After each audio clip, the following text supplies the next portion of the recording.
All right, so welcome to this video. Today we'll be looking at questions on atomic structure. So with me, I have a tutorial sheet. I have full of questions on atomic structure. So we're going to try to solve some of these questions in this video. And I hope by the end, you will be able to understand and answer questions on this topic. Okay, so these questions have been divided into sections. You can see there are questions that have the wavelength and the frequency conversions. Okay, we have questions where we'll use the Borg's equation. We have questions that are going to be focusing on quantum numbers. Okay, so all these questions here, all the way up to 11, they're focusing on quantum numbers, electronic configuration, and the like. So I hope by the end of this video, you will be able to understand these things and be able to solve them confidently. All right, so let's start from question one there. Okay, so question one, what does it say?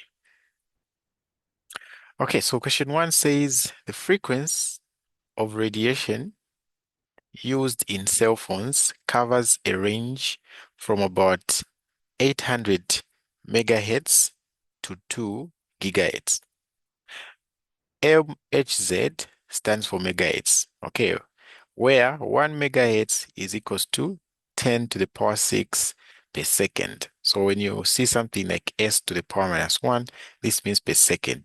You can also write this as 1 over s, and we call it as per second. Okay, GHz stands for gigahertz, where 1 gigahertz is equals to 10 to the power 9 per second. Okay, what is the frequency in meters of a cell phone signal operating at 1.12 gigahertz? Okay, so this gigahertz, that's what we call as frequency. Frequency is measured in gigahertz or per second, right? Okay, so remember the wave equation formula. From the wave equation formula, we said the speed of light is equals to the frequency multiplied by the wavelength, right? So this question is asking us for the wavelength. So we have to make the wavelength, this guy here. Okay, this symbol here is called lambda and represent wavelength. We have to make it the subject of the formula. So I'm going to divide both sides by f, even this side by f. So it will be c over f is equals to what? Lambda, which is just the wavelength. So the formula that we're going to use to find this wavelength will be lambda is equals to speed of light over frequency. So now recall that the speed of light is a constant. So it's just 3.0 times 10 to the power 8 meters per second. Okay, and then what is the frequency? The frequency have been given 1.12 gigahertz. Okay, so now the secret here is that you should be consistent in the units that you are using. So the speed of light should always be in meters per second, and it's already in meters per second. So we are good there. Then the frequency, okay, should be in hertz or simply per second like that. Okay, but now here we have 1.2 gigahertz. So we have to change this to hertz or per second. So I'm going to say, okay, since we are given the conversion factor here, they said 1 gigahertz is equivalent to 10 to the power 9 s to the power minus 1. So this is just per second, right? If you want, you can write it as 1 over s. Then I'll say, okay, what if I have 1.12 gigahertz? Okay, how many per seconds am I going to have? So we're going to represent that with an x here. Then I cross multiply. So x multiplied by 1 there. Okay, x multiplied by 1 there. I'm going to get x is equals to 1.2 multiplied by 10 to the power 9. I get 1.12 multiplied by 10 to the power 9, and this is per second. Okay, so we have actually converted the units of the frequency from the gigahertz to the what? To the per second. Okay, so once we do that now, we are good to divide and find our wavelength. So I'm just going to say wavelength is equals to the speed of light is 3.0 times 10 to the power 8 meters per second. Okay, and then the frequency is 1.12 times 10 to the power 9 per second, like that. Okay, so what you have to do is just put this in brackets on your calculator. Then you say divided by, you also put this in brackets on your calculator, and then you find the final answer. Okay, so once I divide those things, I'm getting I'm getting 2.6786 times 10 to the power minus 1 meters. Okay, because this is wavelength, so it's in meters. All right, so that's the answer that I'm getting there. But the final answer, let's express it to three significant figures, just like this number that we had. So it will be 2.68 times 10 to the power minus 1 meters. Okay, so that is the uh, wavelength. Okay, because they said in meters, we just leave it in meters.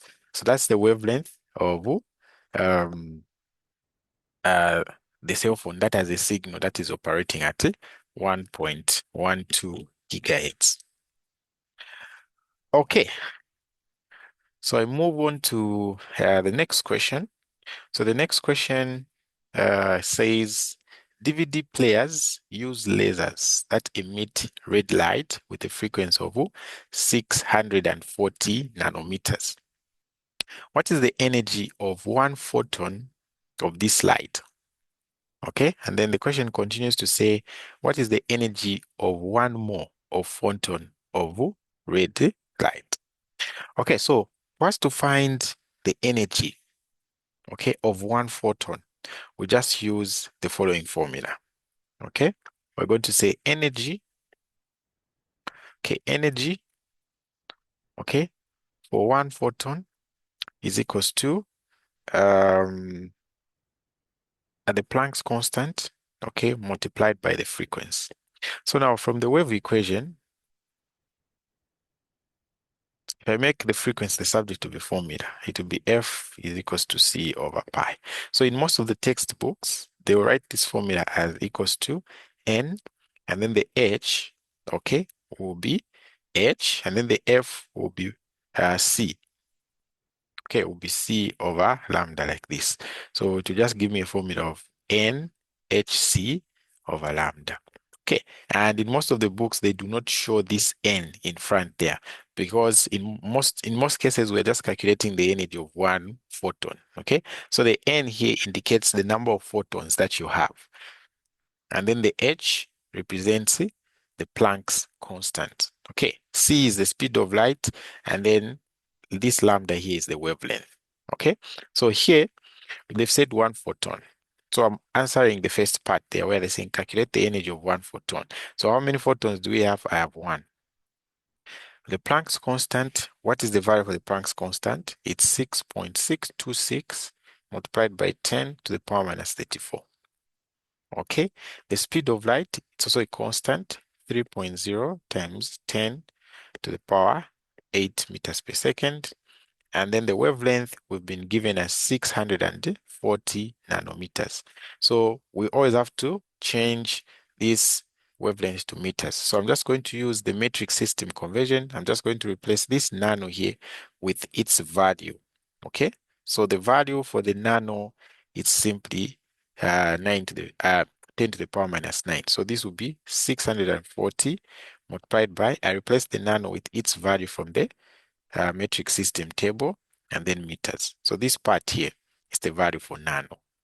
Okay, meaning I have everything that I need to calculate the energy of one photon. So this will be equals to N is 1 multiplied by the Planck's constant multiplied by the speed of light.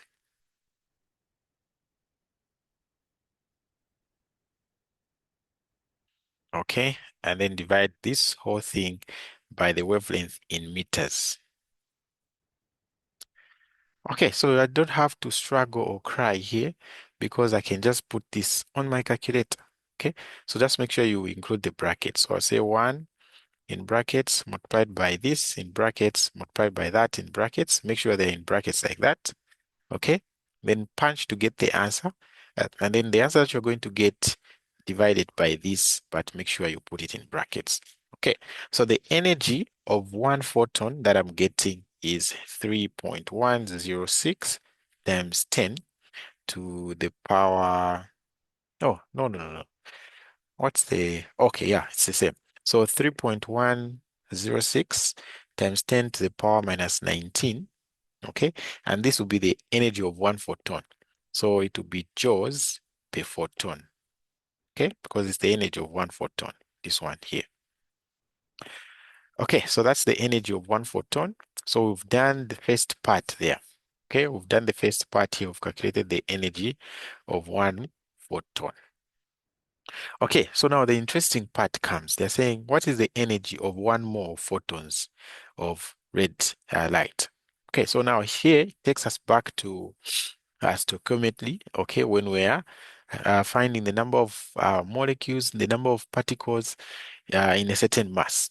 Okay, we said we had the Avogadro's constant. So we go back to the Avogadro's constant. The Avogadro's constant said one more anything contains how many particles? 6.022 multiplied by 10 to the power 23 what? Particles. Okay, so now these particles, we said they can be anything. Okay, they can be atoms, they can be electrons, okay, they can be molecules, they can be ions, okay, and they can also be what? Photons. Okay, so if one more has this energy, I mean, if one photon has this energy, what about one more of the photons? So it means first we have to find how many photons are in one more. So by the Avogadro's constant, we know that in one more of the photons, I have this number here, the Avogadro's constant as the number of photons there. Okay, so this energy is for one photon. So what I'm going to do now here is this. Okay, I'm going to say one photon, okay, has the energy 3.106 times 10 to the power minus 19 joules. Okay, what about one more of these photons? So if I say one more of the photons, it means I have 6.022 times 10 to the power 23 photons. So here I'm going to write 6.022 multiplied by 10 to the power 23 photons now. So what energy are these guys going to have? So I'll say is equals to, I don't know the energy, so I put x, and then I just cross multiply. So x multiplied by 1, you get x is equals to, and then this Avogadro's constant multiplied by this. So it will be 6.022 multiplied by 10 to the power 23 in brackets, and then I multiply by 3.106 multiplied by 10 to the power 9. Oh, should be 19 to the power minus 19. Yeah, to the power minus 19. So meaning that okay, so meaning that that's the conversion that we have there. So this will just be equals to, so what will be my x? I just multiply these two numbers there. Okay, so I'm going to get 1.870 times 10 to the power 5. Okay, what are the units here? Remember, this particles here is the same as one more. So this will just be joules per mole. Okay, so those are the units. So meaning that one more of these photons has this energy there. Okay, there's that energy there. So for the sake of consistency, you can represent your number to two significant figures like this 1.0. So this answer here, we can write it as the first one can be 3.1 times 10 to the power minus 19 joules. And then this second one can be energy for one more to just be, so here I can say joules per photon. Then this one will be 1.9 times 10 to the power 5 joules per mole. Okay, so that's how we can answer this question there. Let's move on to the next. So the next, they're saying calculate the energies of n is equals to 1 and n is equals to 2 states of hydrogen atom in joules per atom and in kilojoules per mole. Okay, so joules per atom and then kilojoules per mole. What is the difference in energy of these two states in kilojoules per mole? Okay, so how do we calculate the energy at a certain level of the hydrogen atom? Okay, so we use this formula. So it would be energy at this energy at this level n is equals to minus R HC divided by n squared. Okay, so now R is the Reibach's constant. Okay, R is the Reibach's constant, and it has a value of 1.0974 multiplied by 10 to the power 7. H is the Planck's constant, which is 6.626 times 10 to the power minus 34. And then C is the speed of light, which is just 3.0 times 10 to the power 8. So these are constant values, okay? You always be given this. So for the first one, N is equals to 1, okay? So it means energy at level 1 will be equals to minus, I put these things now. So 1.0974 multiplied by 10 to the power 7, okay, multiplied by the Planck's constant, multiplied by the speed of light. Okay, and I'm going to divide all this by 1 squared because that's the value of n. Okay, so you can just punch this onto your calculator to see what you're going to get. Okay, so for the energy in the first level energy 1, I'm getting minus 2.179 times 10 to the power minus 18, and this is just joules per atom. Okay, this is just joules per atom. Okay, so that's how we can find the energy E1 for the first level there. So meaning that for the second level, we're just going to replace the n here with the 2, and then we calculate the same thing, right? Okay, so I erase this part, and then I'll write E1 is equals to minus 2.179 times 10 to the power minus 18 joules per atom. Okay, what about E2? So I'll just change the numbers there. So this is 2 now, and this is 2 now. And here it means I have to put a 2 squared. So 2 squared. Okay, punch this on your calculator. I'm getting minus 5.4475 times 10 to the power minus 19 joules per atom. Okay, so meaning my energy 2 is simply equals to minus 5.4475 times 10 to the power minus 19 joules per atom. Okay, so those are the energies in joules per atom. Okay, those are the energies in joules per atom.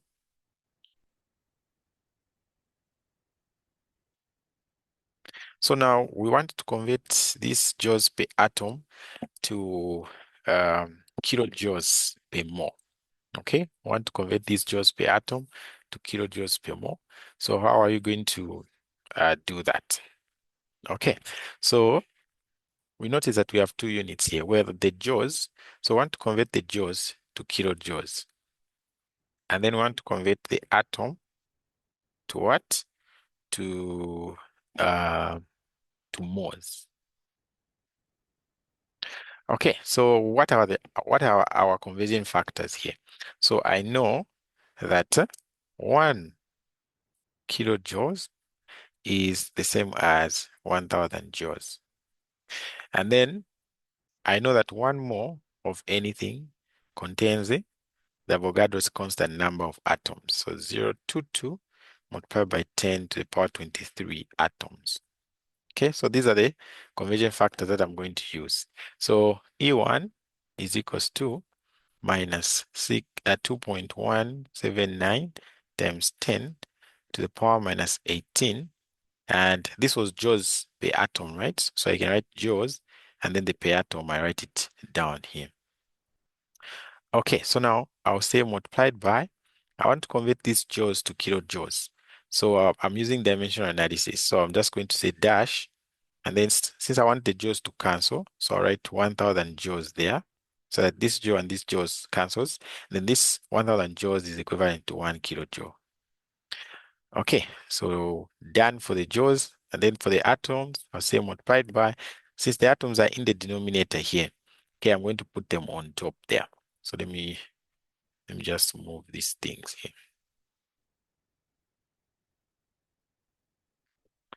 Okay, so I'm going to say dash, and then I want to cancel out the atom. So I'll put the atoms on top there using that conversion factor that we derived. Okay, these are atoms, and then the equivalent is to one more. Okay, so you can see that the way I've arranged them, the atom and the atom cancels, the joule and the joule cancels. So I'm just remaining with a kilojoule per mole. Okay, and that's exactly what we want to do. So here I just multiply. Okay, this number multiplied by this number with the kilojoules there, and then divided by one more. So what do I get? So just punch this number in brackets the way it is, multiplied by this number in bracket the way it is. Okay, so I'm getting my answer as minus 1312, and the units now are kilojoules per mole.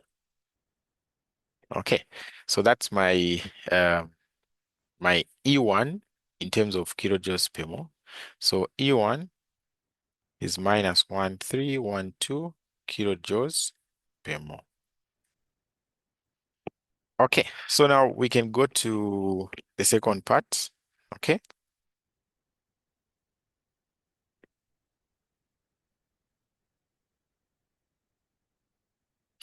so the second part, we want to convert this other one here, the E2, again to the kilojoules per watt per mole.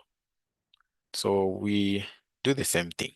So I'm going to say E2 is equals to, okay, there's a minus here, minus 544, minus 544. Okay, so minus 5.44. I forgot to take a point here. Okay, so minus 5.4475. Okay, um, and then it will be what now? Okay, times 10 to the power minus 19 joules per atom. Then I multiply with the conversion factors. Multiplied by, okay, first for the joules. So 1000 joules is equivalent to 1 kilojoule. Then multiplied by 6.022 times 10 to the power 23 atoms over one mole. Okay, so you can see clearly here that the kilojoules, the joules and the joules cancel. Okay, and then the atom and the atom cancel.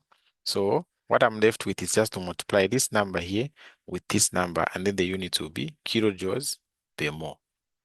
Okay, so I punch that on my calculator.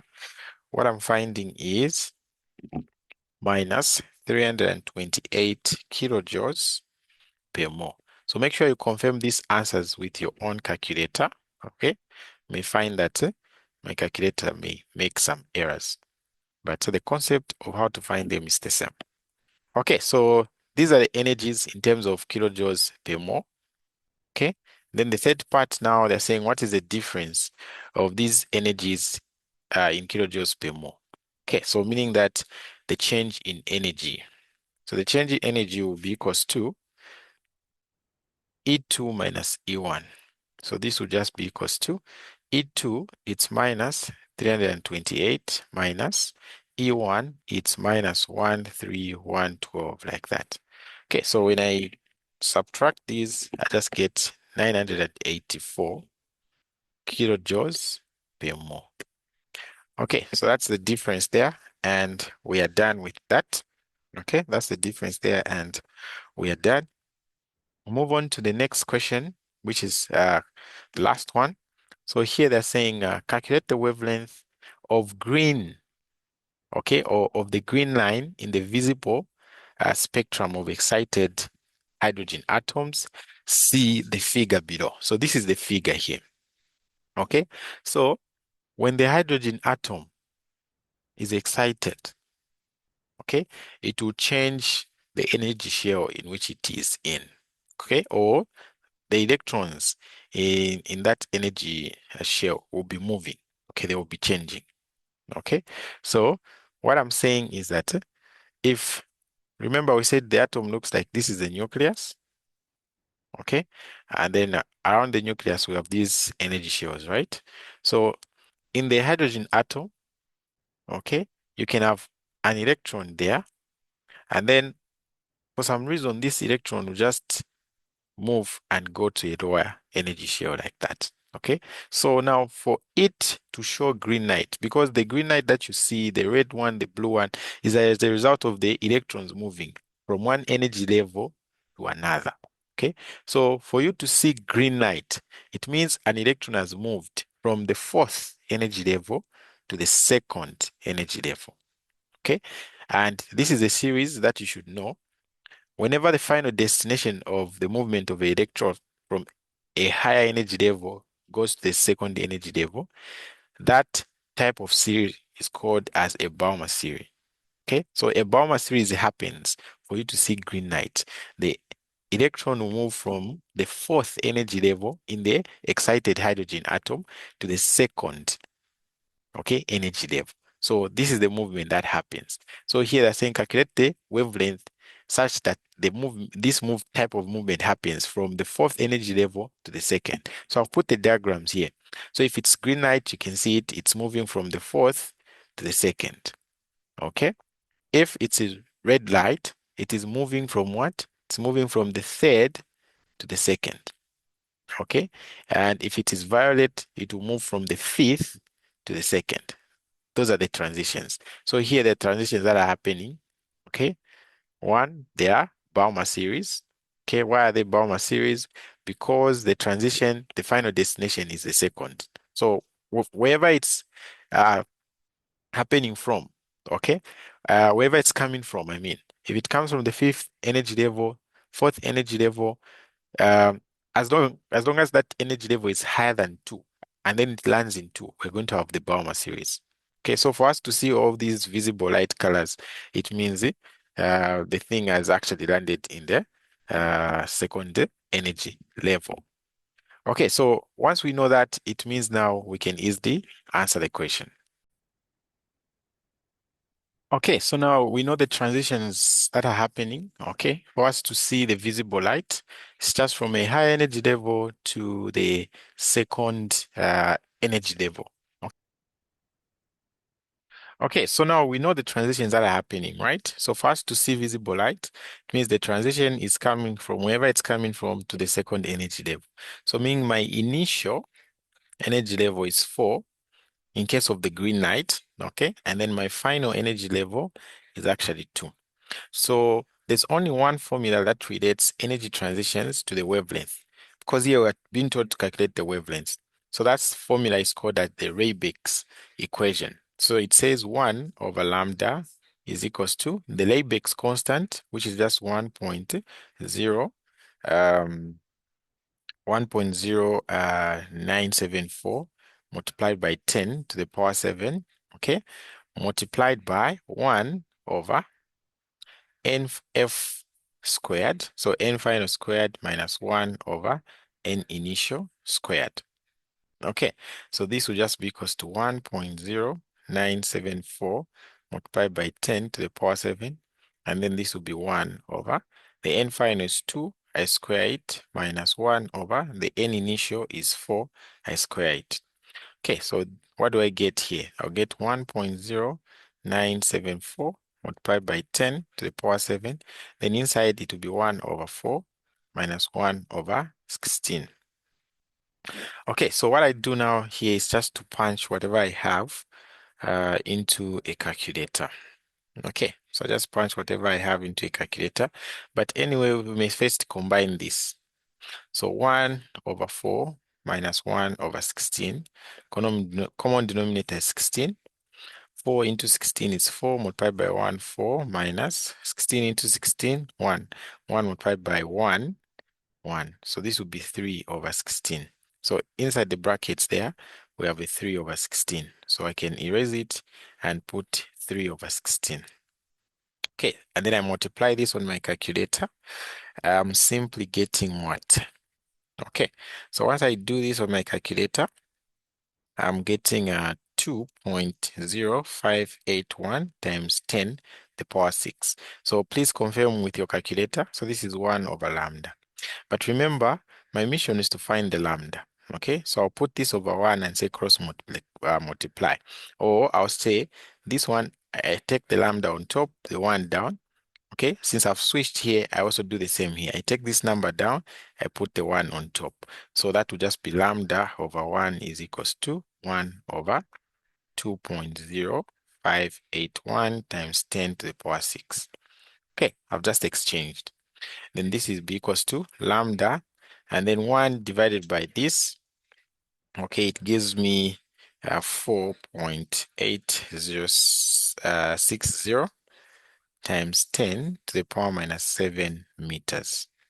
Okay, so that is the wavelength of the green line, okay, in the visible spectrum of the excited hydrogen what? Atom. Right, so we are done for this video, okay, but if you'd like to access more videos, okay, where we're solving all these other questions, you can see using the Boyd's equations, determining sub-level names and orbital quantum numbers. We have a lot of questions here, okay, that can help you understand the quantum numbers, the electronic configuration and the like. So if you'd like to access videos on that, feel free to register with us, okay? So if you want to register, you can contact me on 0779 96, 40, and then 10. So that is tutor post auditions. Okay. So we do not offer only chemistry. We also offer math and physics and biology. Okay. So if you're interested, you can simply visit our website. So let me show you the website. Okay. So once you go to the website here, you can simply go to discretelearning.com. So you just set discretelearning.com. You've seen it has come there. I'll go to that same website.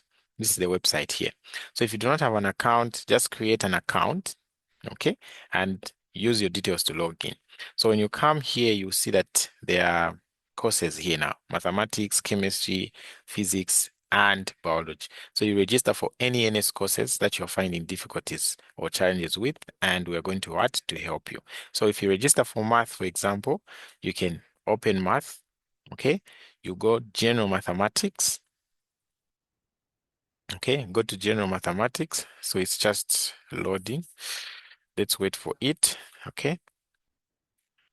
Okay, so if you're from UNZA, CBU, Mukua, Cavendish, you go to general mathematics, okay? So once you open this folder, you find the topic lessons. They are well organized, summarized notes, tutorial sheets, past tests, and exam papers. And you can access this anytime. They can help you to learn as you study for your exams. So if I go to tutorial sheets, for example, okay, depending on the university where you are, you'll find all the tutorial sheets that you have solved. So I'll just take Mukua, for example, okay. If I go to this Mukua folder, and then the current intake is 2025-2026. I open it, okay. You'll see that I'm going to find full videos for all the tutorial sheets that you have. So tutorial sheet 1 videos are there, 2, 3, 4 solved already, okay. And the tutorial sheets for physics are also there. The tutorial sheets for chemistry are also what? There. So it's a good learning platform that you can use, and we've built it specifically for you. So it doesn't matter the university where you are from, we will teach you in a very simplified way, and you'll be able to understand just like you've understood from the video that I was explaining, right? Okay, so feel free to register. If you want just to register by yourself, check the link in the description below here. It will show you how to register and how to pay, and also how to join the registered WhatsApp group so that you don't miss the live links that we send for the live classes that we have every day. All right, so we look forward to having you on board and helping you pass your exams with ease. All right, so this has been Tutor Post Solutions. Until next time, always there for you. Bye-bye.